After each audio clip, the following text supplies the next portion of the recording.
في عمق ساحات القتال، حيث تتلاشى الفواصل بين الليل والنهار، تقف قوة نخبوية قل نظيرها تعرف بقوات الكوماندوس.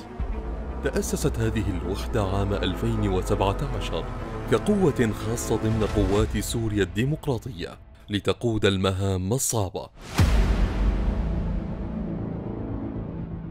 الكوماندوس هي وحدة قتالية عالية التدريب متعددة القوميات والانتماءات، تضم مقاتلين من كرد وعرب، سريان وتركمان.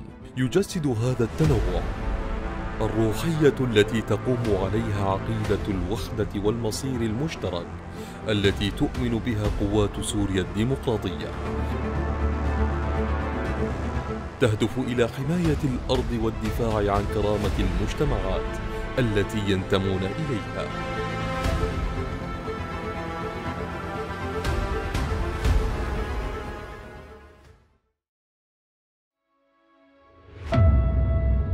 لا يبدأ يوم الكوماندوس مع شروق الشمس فقط، بل مع استيقاظ الفكر واستحضار الوعي القتالي. 5 فجرا هي لحظة الانطلاق، حيث تبدأ التمارين الرياضية الجماعية، تليها الاجتماعات الصباحية التي تغذي وعيهم وتعدهم ليوم زاخر بالتدريبات النظرية الأيديولوجية والعملياتية. هذا الانضباط لا يفرض بقوة الأمر العسكري، بل يمارس كنهج حياة ووعي ذاتي اختاروه بإرادتهم.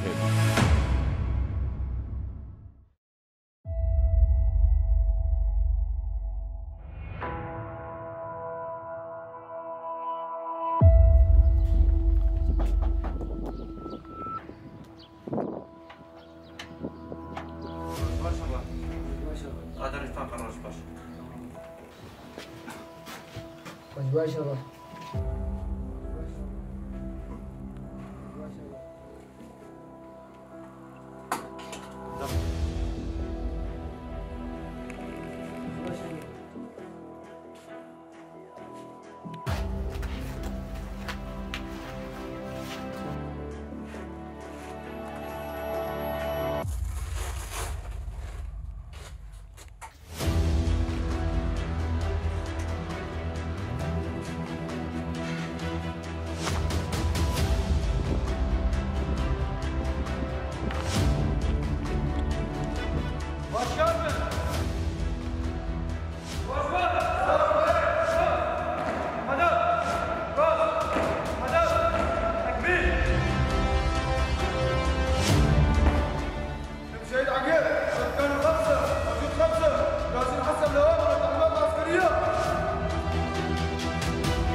شهيد جبل حسكة، العدد الكامل 61، موجود 61، جاهزين حسب أوامر التعليمات العسكرية.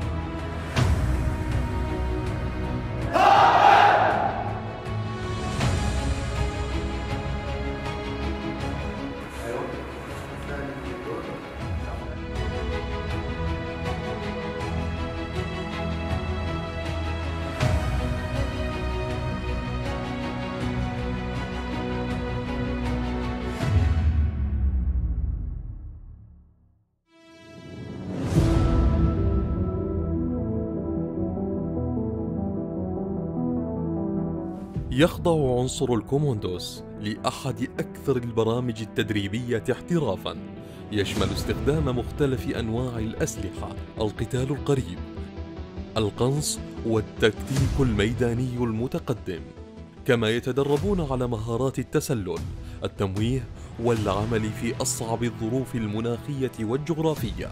لا تهدف هذه البرامج فقط إلى رفع الجاهزية القتالية، بل إلى صقل شخصية مقاتل يتمتع بالثبات وقادر على اتخاذ القرار السليم تحت الضغط دون تردد أو اضطراب.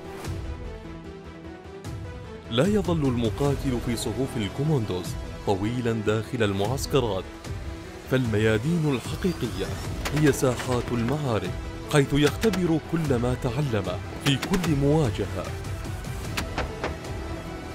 يثبت الكوموندوز أن التدريب والانضباط ليس غاية، بل وسيلة لصناعة فارق حاسم في اللحظات المصيرية. ليست القوة في السلاح وحده، بل فيما يحمله المقاتل من فكر ومسؤولية. يتبنى الكوموندوس بوصفهم وحدة خاصة ضمن قوات سوريا الديمقراطية فكر الأمة الديمقراطية، ما بين لياقة الجسد ووعي الفكر. يتجلى الكوموندوس بوصفه نموذجا للمقاتل النخبوي الذي لا يكتفي بحمل السلاح، بل يحمل في قلبه قضية وفي وجدانه عهد الشهداء.